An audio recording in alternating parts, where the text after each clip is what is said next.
बहू और बुलेट। घर के बाहर फट फट फट की जोर से आवाज हुई। सीमा को लगा कि पटाखे फूट रहे हैं।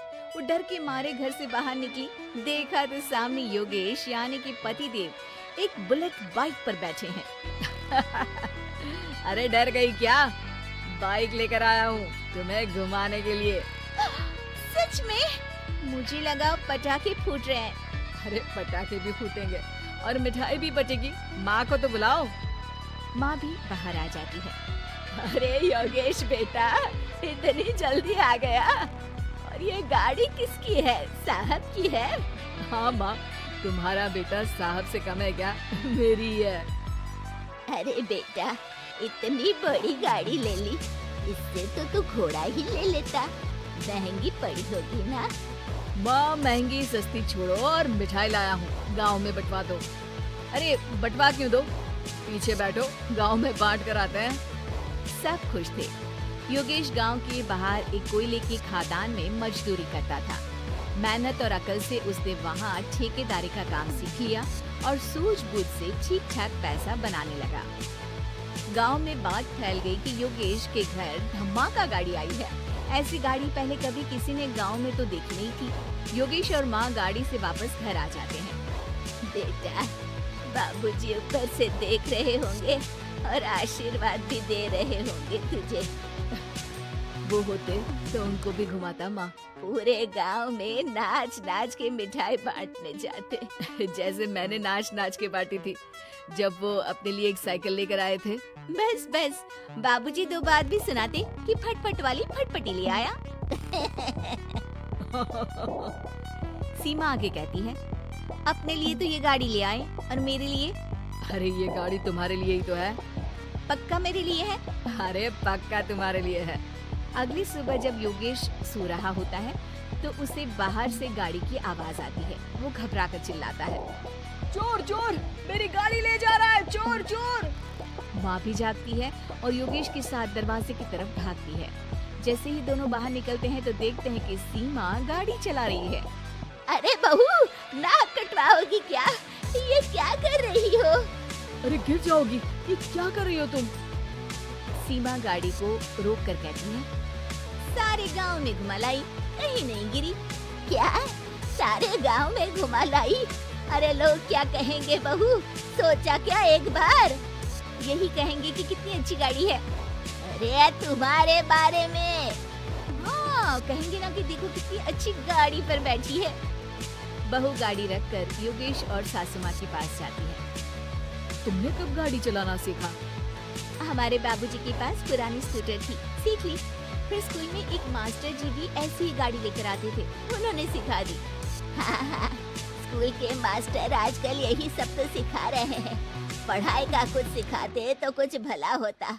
अरे बहू, अब गाड़ी मत चलाना। हमारे परिवार में कभी किसी औरत ने पीछे से आगे की सीट पे आने की हिम्मत नहीं की है। तुम भी मत करना, समझी? जी समझ गई माँ जी। सीमा सास की बात सुनकर चुपचाप रसोई में जाकर उदास होकर खाना पकाने लगी है। सास सुबह सुबह मंदिर से पूजा करके लौट रही होती है। तभी उसे दो औरतें रोक लेती हैं और कहती हैं, अरे बहू को थोड़े अच्छे लक्षण भी सिखा दो। गाड़ी चलाने निकली थी, गांव की मर्यादा का कोई ख्याल नहीं है। वही तो। अरे पैसे आने लगे हैं तो क्या मतलब कि किसी रीति रिवाज को नहीं मानोगे? अरे समाज में रहना है तो समाज की ढंग से ही रहना पड़ता है। अरे लाज भी नहीं आई बहू को? चूल्हे चौके से निकलकर सीधे गाड़ी लेकर चौराहे चबूतरे नाप लिए, ठाट ठाट ठाट करते हुए। अरे कुछ कह देना उसे। अरे ये क्या कहेगी? बूढ़ी सास है, इनकी थोड़ी ना चलती होगी घर में। हाँ, बहू की ही चलती होगी, मर्जी भी और गाड़ी भी। सास सब सुनकर घर आती है और बहू को चिल्ला के बुलाती है, अरे नाक कटवा दी सबके सामने गाड़ी चलाकर। औरत जात गाड़ी नहीं चलाती। शहरों में तो 4 पहियों वाली गाड़ी भी चलाती हैं और हेलीकॉप्टर, हवाई जहाज भी। शहर में थोड़ी ना रहती हो मैडम साहिबा। आज के बाद गाड़ी से ही नहीं, यूं भी निकलना बंद तुम्हारा घर से। माँ सही कह रही है, कहीं भी जाना हो तो मुझे बता देना, मैं लेकर चलूंगा। आज माँ को तुम्हारे कारण कितनी बातें सुननी पड़ी। इतना कहते हुए योगेश वहाँ से चला जाता है। बारिश की वजह से कारखाने के रोड पर कीचड़ रहता है, इसीलिए योगेश गाड़ी घर रख कर जाता है और किसी से लिफ्ट लेकर कारखाने पहुँचता है ताकि नई गाड़ी गंदी ना हो। लेकिन शाम को इतनी तेज बारिश होती है कि उसे वापस आने का कोई साधन ही नहीं मिलता।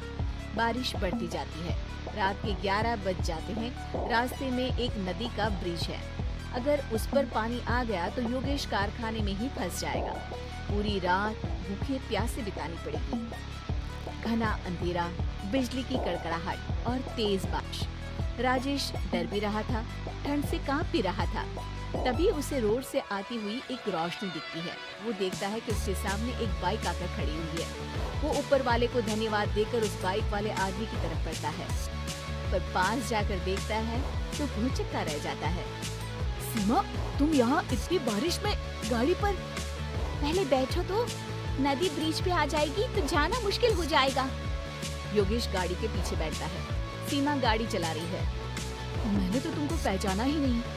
गाड़ी की आवाज तो पहचानी होगी ना? अरे पर मुझे नहीं पता था कि तुम आओगी।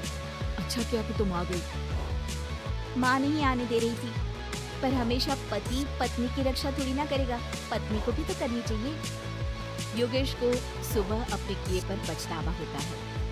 उसकी आंख में आंसू आ गए जो बारिश की बूंदों में बह गए थे। उसके बाद सीमा को सास ने और योगेश ने खुशी खुशी समाज की सीमा लांघने की मंजूरी दे दी।